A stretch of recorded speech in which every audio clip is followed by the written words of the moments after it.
Então, o tema de hoje é alertas para o fim. Será que nós estamos alerta mesmo? E os nossos dias, né, irmãos, têm sido assim muito, como podemos dizer, cada dia tem uma novidade diferente. No mundo da tecnologia, principalmente, tem avançado de uma forma assim, sem precedentes, cada dia mais. Hoje, por exemplo, tem a inteligência artificial que faz loucuras, né? Imagens, músicas, o que você quiser que ela desenvolve para você ali, ela faz em segundos. Né? Eu quero escrever um livro, faz um livro aí para mim com esse tema. Nem vai gastar memória, ela vai lá e faz um livro para você de 200 páginas, se você quiser. Ou seja, o homem, eu acho que daqui a uns dias vai ficar todo emburrecido, né? Porque a IA vai fazer tudo para ele, ele não sabe nem o nome dele daqui um pouco, né? IA, qual que é o meu nome? Ah, seu nome é João, seu nome é Ellison, você não está sabendo nem seu próprio nome. Mas nós estamos vivendo, né, num período muito diferente do que muitos de nós, quando era criança, vivenciamos. Quando eu era criança, meu brinquedo era brincar de biloca, estilingue, né, a caçar passarinho, ruim na mira, graças a Deus, né, irmão? Ruim na mira, gastava 50 bolinhas lá para ver se acertava um passarinho e não errava todas ainda, né? Abençoado seja os passarinhos, né? Então hoje eu não faço isso mais. Mas era andar nos matos, caçar fruta, né? Então não tinha os perigos que existem hoje. Hoje a criança já nasce, o que ele tem na mão? Celular, uma benção esse celular, né, irmão? Para desviar do caminho, né? É uma benção, né? Porque ele nem consegue desenvolver. Eu fazia os meus brinquedos, irmãos. Os meus brinquedos, uma boa parte deles eu tinha que fazer os meus próprios brinquedos, né? Lá, fazia as vaquinhas, os boizinhos, o carrinho, pegava o late-óleo, eu desenvolvia. Hoje não, né, está tudo assim. Interessante, irmãos, que você nem vê menino na rua mais. Os meninos estão jogando bola na rua, não estão brincando, não estão conversando, por quê? Estão tudo dentro de casa, dentro do quarto, trancanfiado no computador, no celular. Né? E tem 1000 amigos nas redes sociais e não tem nenhum amigo normalmente, né? E agora, ainda bem que as escolas proibiram o uso do celular na sala de aula, a não ser que seja o professor diz, vamos consultar isso, tal, etc., porque realmente nós vivemos num período bem complicado, né? Mas o tema dessa noite vai estar baseado aqui em Mateus 24, que é bem conhecido nosso, e alertas para o tempo do fim. Veja só aqui essa imagem, né? Uma das maiores construções lá do mundo antigo, uma construção maravilhosa, que era o segundo templo de Jerusalém, adornada por Herodes o Grande. Ele deixou o templo assim nos trinques, né, irmãos? Tudo muito bem arrumado, ele tinha aquelas ideias assim, de deixar as coisas organizadas, muito bonito. Realmente fez o que fez. Até aquele muro das lamentações, né, que não é o muro do templo lá, né? Quando você vê na televisão, os judeus estão lá no muro da lamentação, aí você chega lá em Jerusalém, você vai lá no muro das lamentações, escreve uma oraçãozinha no papelzinho, enfia no buraquinho lá, de vez em quando eles têm que ir lá e arrancar aqueles papelzinhos, tudo, porque não cabe mais onde colocar nada. Na verdade, aquele muro é um muro de arrimo, né, que fizeram, e então a montanha vinha descendo assim, então fizeram aquele muro de arrimo e chegaram pedra e terra, então fizeram aquilo lá. É o que sobrou dessa construção aqui que havia na época de Jesus. Mas os discípulos, nós conhecemos bem lá em Mateus 24, fazer aquela pergunta famosa, né?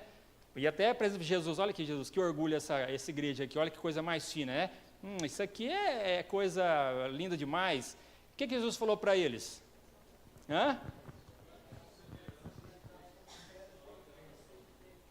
O que ia acontecer com aquele templo? Ia ficar o quanto? Ia ficar só metade? Não ficaria pedra sobre pedra. Ficou alguma coisa lá, irmãos? Não, arrancaram tudo, revirou tudo, esmiuçou tudo, não ficou nada.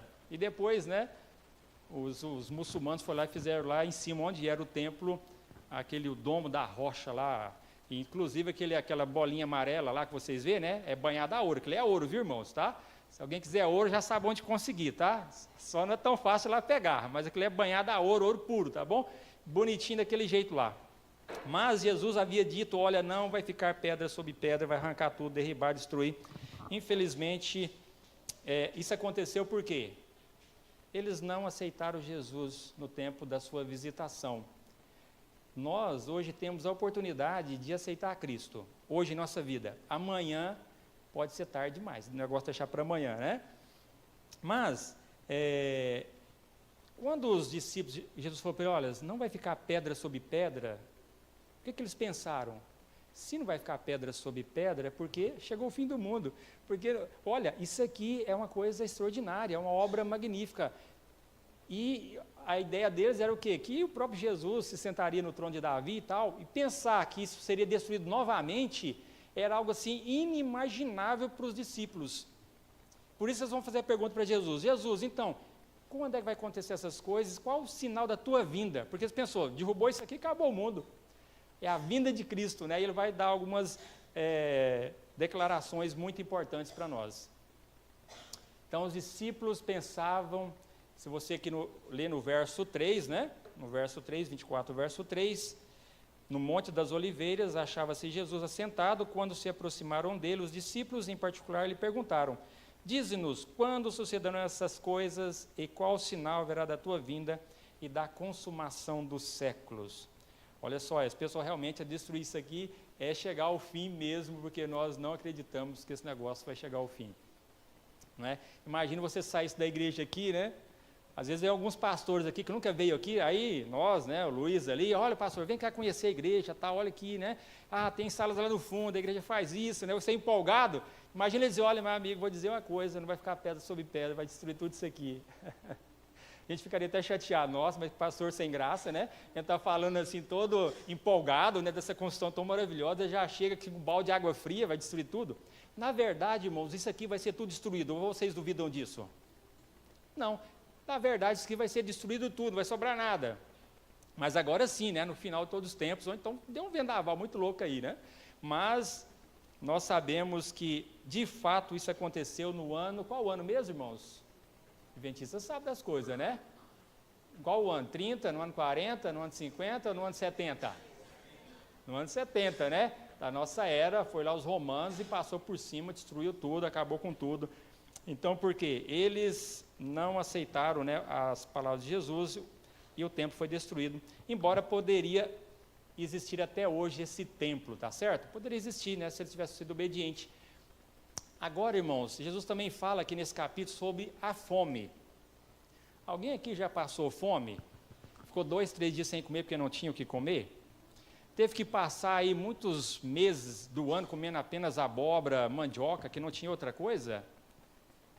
Se não passou, você é um bem-aventurado, viu, irmãos, né? Porque muitos no passado, o meu pai mesmo já teve, quando era mais criança, né? Que o pai dele morreu, ele era bem novo, eles passaram assim, muito arrochado, porque não tinha muito o que comer, e tinha que se virar, era comer abóbora, mandioca, e às vezes tinha que ir nos tios deles para roubar arroz de noite. Deixava o arroz secando lá, eles não davam para as crianças, então eles iam lá na calada da noite, no pilão lá, né, onde deixava e pegava arroz escondido para comer no outro dia. Inclusive o avô do meu pai, que era o pai da mãe dele, né, se os meninos fossem lá buscar leite hoje, se no outro dia se fosse buscar leite de novo, já saía na carreira. Isso o vô, tá, irmãos? Isso é o vô, tá? Não era gente estranho, não. Então, para você ver que existe fome, né? Agora, se você tem a sua alimentação bacaninha, abre sua geladeira, está tudo lá nos trinques, tem coisa lá sobrando, perdendo, dê graças a Deus, porque 900 milhões de pessoas no mundo passam fome. Passam fome no sentido de que não tem as calorias necessárias, como a Lara é da nutrição, você tem uma quantidade de calorias, você precisa por dia. Digamos que eu preciso 1.000 calorias, 1.500 calorias por dia. Então, a pessoa está com 200, 300 calorias por dia. Ou seja, está comendo o mínimo do mínimo do mínimo, e isso vai trazer problemas sérios para a saúde. E, em questão disso, 24 mil pessoas morrem por dia por causa da fome. Né? A Covid matou muita gente, né, irmãos? Mas a fome mata muito mais. Por dia, por causa da fome, 24 mil pessoas morrem todos os dias. Não é uma vez por mês, não. Todos os dias. Você hoje morreu 24 mil, amanhã vai morrer mais 24 mil, e depois de amanhã mais 24 mil, por causa da fome, da desnutrição que no mundo há. Ou seja, de cada 8 pessoas no mundo, uma pessoa passa necessidade extrema. E no Brasil também há muitas pessoas que passam dificuldades para obter seu alimento. Então, se a gente tem o nosso alimento, né, temos que dar graças a Deus. Se a gente pode ajudar o outro, como a Adra tem asa, né, tem feito muitos trabalhos de ajudar pessoas necessitadas, mas só, irmãos, que não tem como resolver esse problema. É gente demais, né? Muita gente que passa apertado, muitas pessoas. Então, é claro que muitas vezes nós não vemos isso, né, ao nosso lado, então a gente não percebe, acha que está tudo mil maravilhas, todo mundo está de bucho cheio, né? Mas na verdade não, muitas pessoas passam muita necessidade. E além da fome, Jesus falou dos terremotos, né? E nós vemos, irmãos, e às vezes nós esquecemos, né? Mas no Haiti, em 2010, houve um terremoto que matou 222 mil pessoas. Né? E assim, quando você agora, recentemente teve vários terremotos também, não matou muitas pessoas, mas a gente vê que cada vez mais esses terremotos têm feito estragos enormes, né, em estruturas, em pessoas, trabalho, tudo mais. E aí nós pensamos, Jesus vai voltar por conta disso? Será que isso é o sinal que devemos estar atentos quanto a essas coisas? Bom, Jesus disse que essas coisas haveriam de acontecer. Abra sua Bíblia aí em Lucas 21, verso 25. Se você quiser, pode deixar aí Mateus, aí anota, né, segurando Mateus aí, nós vamos voltar nele. Mas Lucas 21, 25, fala para nós aqui. Alguém quer ler aí para mim? Para vocês participar?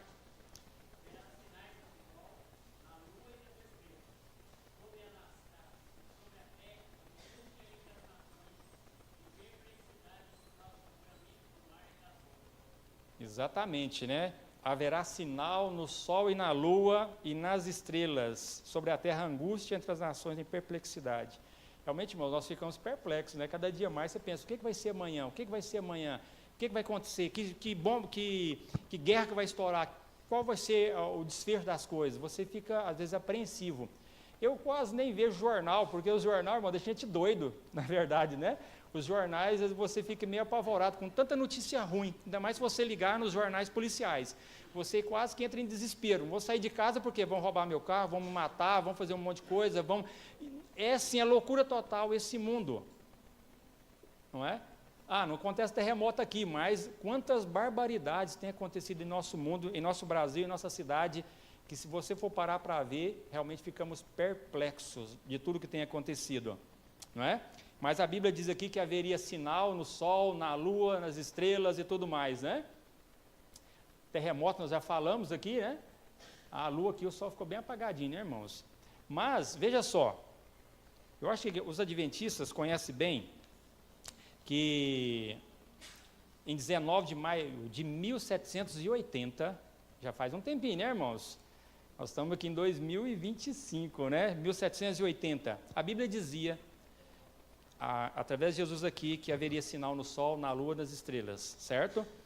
Apocalipse também 6 vai dizer que quando abrisse o sexto selo, né, haveria um grande terremoto, o sol não daria sua luz, a lua ficaria da cor do sangue e as estrelas cairiam, né, do céu. É claro, irmãos, que isso aqui é figurado, né? Boa parte. Estrela cair no céu, irmãos, ou seja, antes da estrela cair aqui, nós já foi sugado, né, dissipado, não sobrou nada. Ou seja, as estrelas cadentes aí cumpriram essa profecia. Mas em 19 de maio de 1780, aconteceu o dia escuro. Se você nunca ouviu falar nesse dia escuro, né, se você for na internet aí colocar o dia escuro, vai aparecer essa data. O que aconteceu nesse dia? Todo o norte dos Estados Unidos, parte da Europa, Canadá, aquela área ali, né, superior, né, do norte, a partir das 10 horas da manhã, o céu escureceu, que você não enxergava nada, as galinhas foram para os seus puleiros, os animais caçaram seus abrigos, porque ficou totalmente escuro. Você não enxergava um palmo à frente do seu nariz sem uma lâmpada, alguma coisa, totalmente escuro. Isso só foi amanhecer no outro dia. Aquele dia ficou totalmente escuro, como está agora, muito mais do que isso. E por que isso aconteceu? Até hoje ninguém sabe exatamente. Dizem que pode ter sido um vulcão, né, a cinza, ou pode ser queimadas, alguma coisa, mas não há evidência suficiente, né, na ciência para dizer, olha, foi isso. Existem algumas propostas, mas o homem de fato não sabe por que esse dia o sol escureceu a partir das 10 horas da manhã. E naquele dia a lua estava cheia, e quando olharam para a lua, a cor dela era vermelha como sangue. Muitas vezes o pessoal fala, olha, hoje tem uma lua de sangue, não sei o que lá, mas ela está meio pálida pela fumaça da terra, alguma coisa, mas nada igual àquela data, aquele dia em 1780. E a Bíblia diz que haveria sinal no sol, na lua, nas estrelas, não é? E aí, em 1833, no dia 13 de novembro, aconteceu a magnífica, né, chuva de meteoros. Se você for também na internet colocar chuva de estrelas, né, de 1833, você vai ficar abismado. Talvez foi um dos maiores shows pirotécnicos que já o homem presenciou. Os historiadores da época relataram que provavelmente havia, porque não sei se você já ficou olhando para o céu de noite, bem no escuro, né? De vez em quando passa uma estrelinha cadente, né? Naquela noite, em torno, cerca de 200 mil estrelas cadentes caíram por hora. Ou seja, 3.333 estrelas por minuto. Ou seja, era uma chuva de estrelas como nunca antes visto. E ela durou mais de um dia, né? Porque você vê, mas o mais intenso nessa noite, realmente, e aqui ficou aquela, para quem estudava a Bíblia, peraí, que negócio é esse? O que está acontecendo? O que está acontecendo? E também teve o terremoto de Lisboa de 1755, que foi um grande despertamento, né, na Europa, porque nesse dia, que era o dia, né, de todos os santos que se realizava na Igreja Católica em toda a Europa.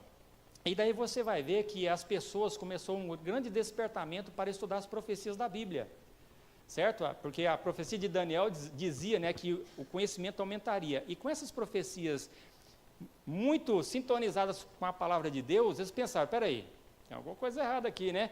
Algumas coisas acontecendo que nos despertou a atenção. E eles se voltaram para a Bíblia, começaram a estudar, principalmente Guilherme Miller, né, que começou a estudar profundamente a Bíblia para entender as profecias bíblicas e chegou naquela questão de 1844, onde ele supunha, né, que Jesus voltaria naquele dia.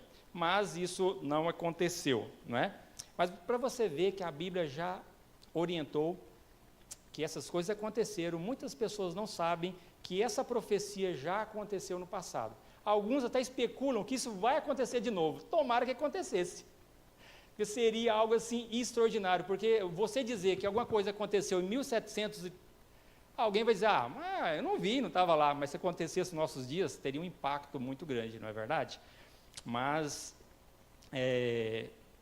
a história confirma os fatos, né, que são inegáveis. Muito bem. Se a gente for também para os sinais políticos, precisa falar alguma coisa, irmão? Não, né? Não precisa falar muita coisa. Nós vemos aí as notícias, guerra para todo lado, cada dia você pensa agora o negócio vai engrossar, o negócio vai atrapalhar tudo. Os Estados Unidos lá, pegando lá o pessoal dos hititas, lá do Iêmen, né? Lá do Mar Vermelho, naquela entrada, e o negócio está feio lá. Você vê a Rússia com a Ucrânia, já tem anos, pessoa que o negócio resolvia assim, né? Na conversa, e algumas bombas, estava resolvido, o negócio já tem uns 2 anos. Israel com o Hamas lá, aquela bagunça toda, e tantas outras guerras que nós nem vemos falar. Na África e tudo mais, há guerras para todo lado, mas nós podemos ter a certeza que Deus está no controle, né? Aí você pensa, não, vai se estranhar Estados Unidos com a China, vai virar tudo do avesso. Olha, irmãos, Deus está no controle, viu? Não precisa perder a noite de sono por conta disso. Deus está no controle, tá certo? Então, Deus havia dito para nós que essas coisas aconteceriam. Olha aqui, como é que está o ser humano? Está bonzinho? O ser humano está melhorando, o ser humano está ficando civilizado, todo mundo comportado, o amor ao próximo está crescendo. É assim que a gente vê, irmãos? Não. Às vezes até nós, irmãos, somos obrigados a levantar suspeita contra todas as pessoas que a gente não conhece, não é? Mesmo de terno e gravata. Ixi, eu estou de terno e gravata, né? Mas eu já contei aqui para vocês, que alguém talvez não tenha ouvido, lá na igreja de Cachoeira, onde meu pai frequenta, chegou um cidadão, terno e gravata, lição da escola sabatina, Bíblia na mão, bom de palavra, conversa com todo mundo, chegou a pregar e passar a lição lá, irmãos. Camarada, um golpista de primeira mão. Conhecia vários nomes de pastores, conhecia tudo da igreja adventista. E chegou lá e disse que estava fazendo uma auditoria nos hospitais, que estava tendo muito na televisão, né, muita falcatrua na medicina, né, no negócio do governo, no INSS. Ele disse que estava lá fazendo algumas verificações E ele conhecia, aí conversou com o pessoal, quem tinha alguma demanda, né? E aí os velhinhos tudo querendo aposentar, não sei o que lá. Não, ó, eu conheço o juiz tal vai resolver para você. E olha, fica tanto para você, tanto para você. Pegou a grana, até meu pai caiu no engodo. Pegou a grana, quando ele estava com a grana no bolso, anoiteceu e não amanheceu. Nome falso, tudo falso, não tiraram foto do cidadão, não tiraram nada, confiaram na pessoa. Então, irmão, se alguém aparecer para você, sendo camarada, gente boa, não, vai te levar para o céu, ó, abre o olho, hein? Como dizia, né? É santo do pau oco, né? Então, irmãos, tem que ficar, olha, quando alguém quer te ajudar demais da conta, você fica esperto. Tá? Quando a pessoa está muito interessada em te ajudar, fica esperto, porque as coisas não é bem assim, tá bom? Até da família, tá? Se é da família, quer te ajudar demais da conta, você fica preocupado, porque quando a esmola é muito, até o santo desconfia. Não é esse o provérbio? Então, irmãos, fiquem espertos, tá? Porque o engano é muito grande e as pessoas, infelizmente, não têm amado. E Jesus mesmo disse, olha, o amor de muitos vai esfriar. E às vezes nós, irmãos, somos obrigados também a desconfiar das pessoas. Você não pode chegar alguém bater na sua porta, precisando de ajuda, não, entra aí, almoça comigo. Não pode fazer isso mais. Você não conhece a índole das pessoas, certo? Você tem que levantar o currículo da pessoa, né? A ficha dele ali para ver se como é que está. Realmente, irmãos, vivemos num mundo complicado. Mas ainda de fato há pessoas boas, há pessoas honestas, graças a Deus. Não só falando mal, mas é algo também que eu achei interessante. Eu e o José, aqui da Lindamar, nós fomos do Supermax lá do Morada Nova, e nós estávamos pegando uns pão lá para os desbravadores. Você estava numa reunião dos desbravadores. Chegamos lá e pegando os pão, ele colocou o celular em cima ali, de uma mesinha ali, certo? E aí pegamos os pão, viramos e fomos embora. E tinha uns rapazes lá, pedreiro, e aí quando a gente já saiu, está indo já, aí o rapaz veio atrás, você esqueceu o seu celular. Então existem pessoas ainda honestas, né, irmão? Graças a Deus existe. Mas você não pode desconfiar, porque se cai na mão de outro irmão, já era. Eles tomam da sua mão sem você, ainda mais deixando assim. Mas também há pessoas honestas, graças a Deus.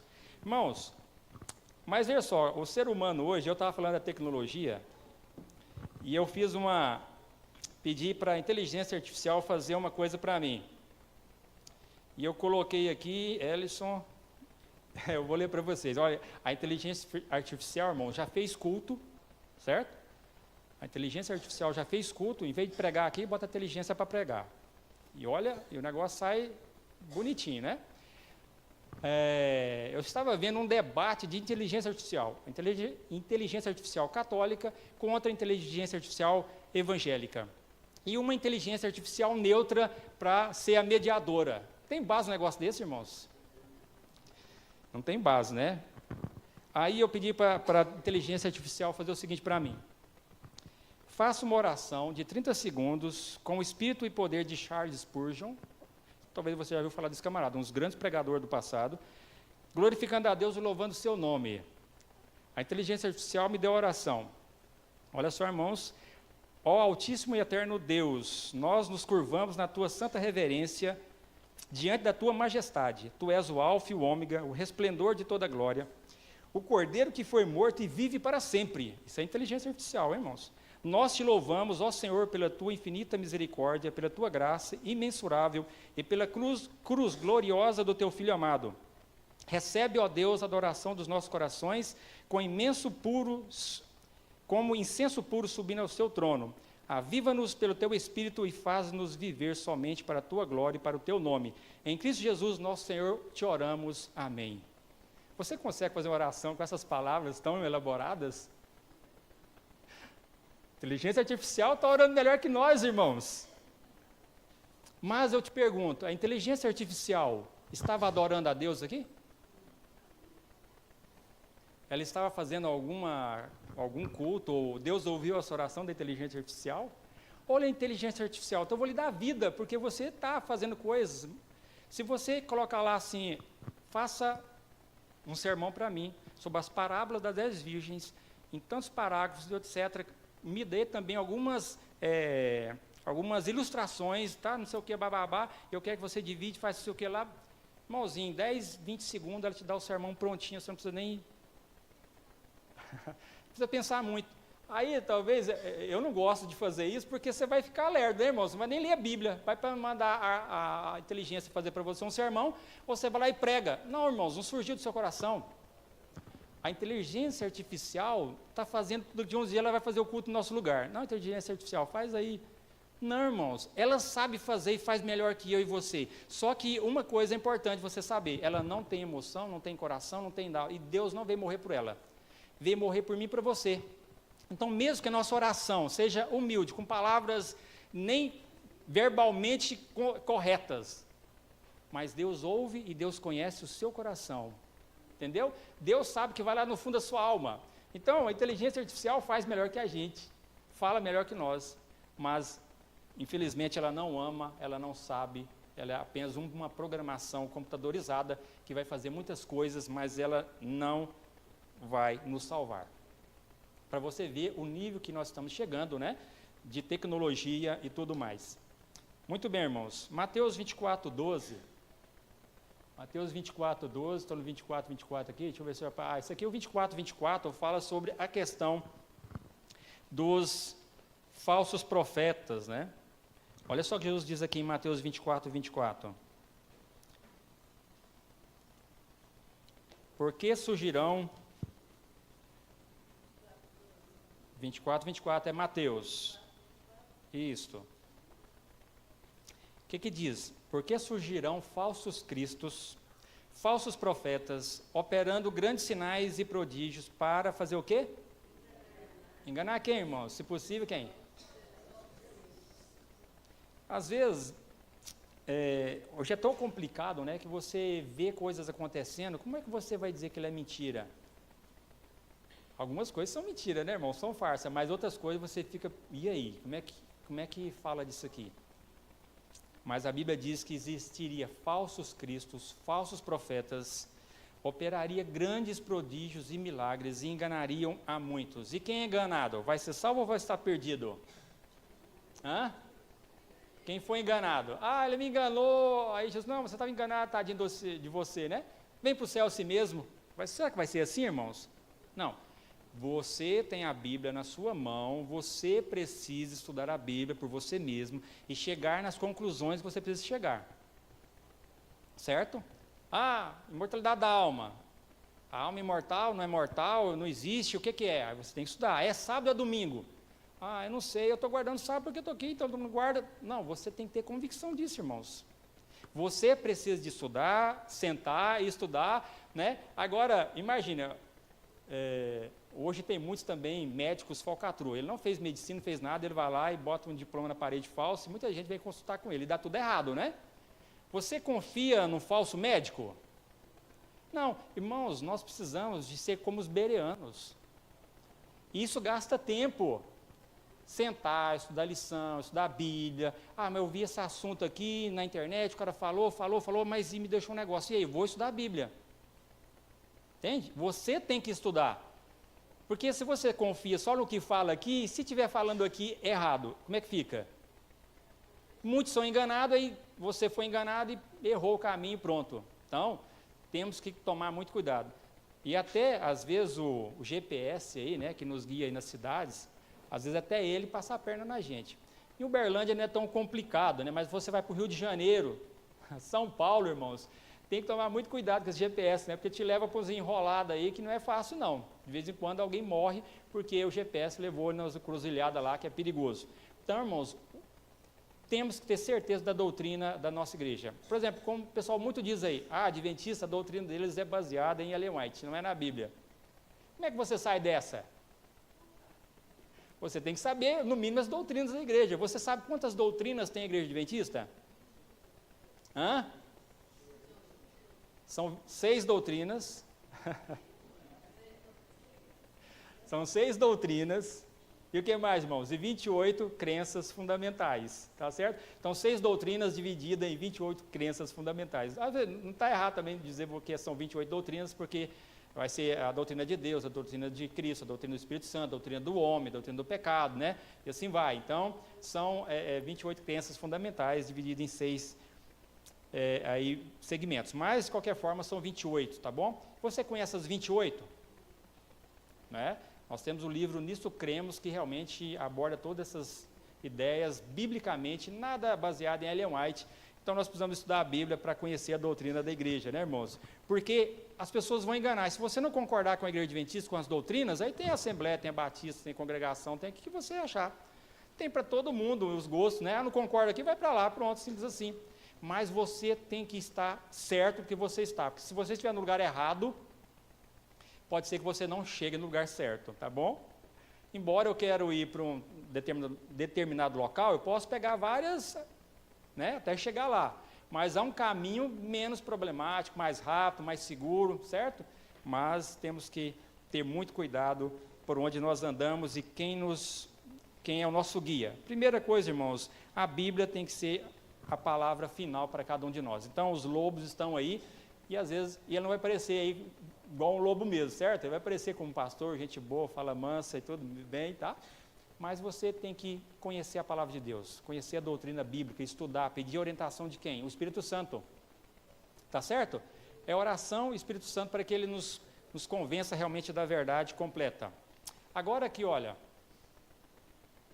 podemos marcar data para a volta de Jesus? Hã?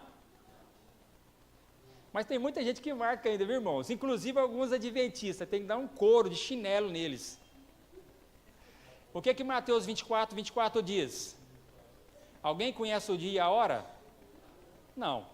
Mas tem alguns rebeldes, irmãos, que falam, olha, ele vai voltar em 2027. Pode ter certeza que ele volta em 2027. Olha, se não voltar em 2027, é 2030. Olha, e se não for em 2030, é 2033. Resolve, quando é que vai voltar? Irmãos, se a Bíblia diz que ninguém sabe o dia e a hora, é porque ninguém sabe o dia e a hora. Simples assim. Não adianta, eu tive uma revelação, não teve, essa revelação não veio de Deus.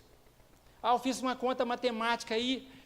Irmãos, é de Satanás essa conta, não é de Deus. A Bíblia diz, ninguém sabe o dia e a hora. Então, se ele não contou, irmãos, se não vai contar para ninguém, não adianta querer espernear. Agora ele diz, vocês sabem o tempo que vocês vivem. Nós sabemos o tempo, não sabemos o dia nem a hora. Sabemos que está perto, claro está perto, mas eu marcar a data, e se você não chegar até lá? Olha, nós não podemos marcar a data porque quando não acontece, aí as pessoas vão ter que arrumar outro embromólio. Um certo pastor aí dizia que o Chico Francisco, ele era o último papa. Porque ele, lá, Apocalipse 17, não, que não sei o que lá, o oitavo rei, não sei o que lá. Como ele morreu, aí qual que é o argumento? Não é que o Bento renunciou, então esse faz parte da mesmo Bento, né? Ele é um só, não é dois. Ah, irmãos, santa paciência, né, com esse povo, é brincadeira, né? Deus já disse que não sabemos o dia e a hora. Larga de enrolação. Se prepare para o encontro com Jesus. Porque se você morrer hoje, acabou, não tem mais o que fazer, tá certo? E o grande sinal que Deus disse que teria para o fim é o qual? Mateus 24:14.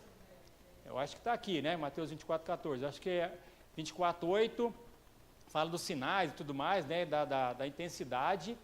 E aqui nós temos Mateus 24:14. Que é o que diz lá? E será pregado o Evangelho a todo mundo, a todas as nações, tribos, línguas e povos, então? Exatamente isso, irmãos. Temos que pregar o Evangelho ou não temos, então? Botar no 380, né, irmãos? Não é 220 não, pôr no 380 para alcançar todo mundo. Vai ser fácil? Olha, irmão, se depender de nós estamos enrolados, viu? Só de nós, né? Mas muitas igrejas, não só adventistas, mas Assembleia, Batista, Presbiteriana e muitas outras igrejas têm se envolvido em pregação em lugares remotos, distantes. Como o Evangelho chegou aqui para nós também, e as pessoas, não, nesses lugares difíceis, tem que mandar pessoas para lá. A igreja adventista tem, não sei se é mais de 200, 400 missionários em terras aí na janela 1040. A Assembleia de Deus tem, muitos têm, né, Batista tem. Ou seja, e na África o Evangelho, né, o cristianismo tem crescido muito, muitos outros lugares lá tem crescido o Evangelho. Ou seja, o Evangelho está pregando, mas quando é que chega o fim? Todo mundo conheceu a palavra de Deus? Nós não sabemos quando é esse dia. Quando é que Deus vai dizer, olha, todo mundo conheceu? Nós, como igreja adventista, entendemos que haverá o quê? Uma chuva serôdia para realmente conseguir levar o evangelho a todo mundo. Como houve lá no Pentecoste, o derramamento do poder do Espírito Santo, eles sem tecnologia nenhuma, sem nada, no gogó, Paulo diz, olha, todo mundo que nós conhecemos, nós levamos o evangelho. Não queria dizer que todas as pessoas haviam ouvido, né, mas, olha, na Espanha foi pregado, na China foi pregado, na Índia foi pregado, em todo lugar foi pregado, de alguma forma foi levado o evangelho para esse povo. Hoje, a Igreja Adventista está em mais de 200 países, falta pouquinhos para penetrar, porque tem lugares, irmão, você fala, sou cristão, cabeça rola. Não é só para o adventista, para qualquer pessoa que chega lá, sou cristão, que igreja seja, ele está correndo um risco de vida. Mas muitas igrejas, muitas pessoas têm deixado o conforto do seu lar, deixado ali sua, né, tudo, pega a esposa e estica para esse mundo, né, Mongólia, para todo lugar, para todos os lugares, como médicos missionários e tudo mais, para levar o evangelho ali. Às vezes com o preço da sua própria vida. Mas o evangelho está sendo pregado. E às vezes ele pode ser pregado, já pregou o evangelho e Jesus está voltando e você está lá, né, cochilando, né, e o cachimbo cai porque você não estava atento a essas coisas. Eu sei que a Igreja Adventista faz um grande esforço levar o evangelho através de rádios, né, que você prega em várias línguas, você não está lá, mas você leva a rádio para lá.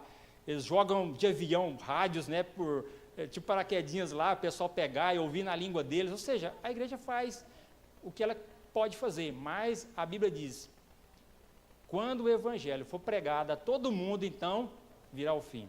Isso não está muito longe de acontecer, irmãos. Todos vão se converter? Não é isso que a Bíblia diz, mas o evangelho precisa chegar em todos os lugares. Aqui no Brasil é fácil, né, dessas coisas acontecerem, o pessoal já está saturado de tanta coisa, né, mas temos que continuar pregando o evangelho, porque muitas pessoas ainda necessitam ouvir da palavra de Deus. E aí, como é que está você? Você está um cristão assim, bola murcha, animado, né? Eu quero pregar o evangelho, onde eu estiver eu vou falar de Deus, ou nós vamos falar de Bolsonaro, de Lula, vamos falar de futebol, vamos falar de novela, vamos falar de série, vamos falar do quê?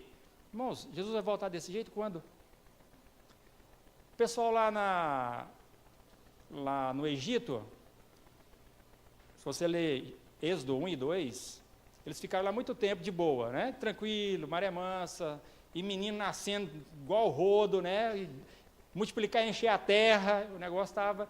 E o rei do Egito pensou, esse negócio está bom não, vou arrochar esse povo. E depois de muito tempo eles apertados, e eles voltavam para a idolatria, porque Ezequiel vai dizer que o pessoal começou muito na idolatria, mas eu acho que o momento desconfiou, peraí, esse ídolo do Egito não vai resolver a nossa parada aqui não, pessoal. Se nós não buscar a Deus, nós estamos fritos nesse negócio aqui. E eles começam, então, no capítulo 2, no finalzinho, eles começam, então, a clamar a Deus, Senhor, tem misericórdia. Aqui não vai sobrar ninguém, vai matar todo mundo, porque o jugo era muito pesado sobre eles. E eles começam a buscar a Deus. E Deus, opa, o pessoal está me chamando lá embaixo, né? Estão gritando, esperneando, eu vou ouvir a voz deles. E vai mandar Moisés. Quando é que a igreja, quando é que eu e você, ou quantas vezes você orou para que Deus derrame sobre a sua igreja, o Espírito Santo renova nossas forças, não só nosso, mas do mundo inteiro, porque nós precisamos ir para o céu e esse mundo já não dá mais? Quantas vezes nessa semana você orou a Deus, Senhor, esse mundo não presta, é só hospital, só não sei o que lá, é só isso, só aquilo, tantos problemas, Senhor, resolve nosso problema, não dá mais para ficar aqui. Mas enquanto nós ficamos pedindo, Senhor, cura meu dedão, Senhor, meus cabelos estão ficando brancos, ou Senhor, a minha ruga aqui, Senhor, não sei o que lá, ai meu Deus, e então nós estamos aqui tranquilo ainda, está batendo, está doendo, está sendo espancado, mas eu tenho que comer, eu tenho onde morar, está tudo bem. Não, irmãos, não está bem não. Nós precisamos de ir para onde nós temos que ir. Jesus tem que voltar, e como igreja, como povo, nós temos que orar, Senhor, doa, que esperneie, sei lá o que, mas nós precisamos do Espírito Santo para terminar a obra. Sem o poder do alto, nós não vamos terminar. E nós vamos ficar aqui, a próxima geração, a próxima, e nada vai acontecer. Mas quando eles oraram, buscaram, espernearam, aí Deus, opa, o pessoal lá está querendo sair de lá, né? Então vou trabalhar por eles. Enquanto eu e você está acomodado com esse mundo, só preocupado com as nossas coisas aqui. Está dando tudo certo, precisa de um emprego bom, achei um emprego bom, está tudo legal. Não está legal, irmãos. O melhor é ir para o céu, o melhor é Jesus voltar, para resolver todos os problemas, não só o nosso, mas de todos. Então, o meu desafio para você é que nós oremos para que Jesus encha a sua igreja com o poder do alto, para que realmente sejamos convertidos de fato e que não nos envergonhemos do Evangelho. Amém? Oremos. Grandioso Deus, nosso Pai amado, que essa esperança vibre em nosso ser, que o teu santo poder que vem do alto possa preencher nossa vida, e que os dons que nos deste possam ser usados para a honra e glória do teu santo nome, para alcançar pessoas desse mundo, para que o Evangelho alcance todos os cantos dessa terra. Muitas vezes a maioria de nós não iremos para terras longínquas, mas nossas ofertas, nossos dízimos podem abençoar outras pessoas que têm a capacidade de estar em terras tão distantes, longe das suas famílias, para ali levar a tua palavra. Também nós podemos, aonde nós estamos, nossos vizinhos, amigos, parentes, também levar a palavra de esperança para todos eles, Senhor. Nos capacite para isso, nos ajude a falar do teu amor, da tua graça, que realmente, que esse hino que cantamos, que essa esperança vibra em nosso ser, que possamos estar apaixonados por Cristo Jesus e almejar a sua vinda mais que tudo. Ó Pai, conduza a nossa vida, nosso coração, nos fortaleça nessa jornada e que na tua vinda possamos receber a ti de braços abertos. Nos leva agora em segurança para os nossos lares, nos dê uma boa semana na tua presença, te rogamos humildemente em nome e por amor daquele que vive e reina para sempre, Jesus nosso Senhor. Amém, Senhor. Amém.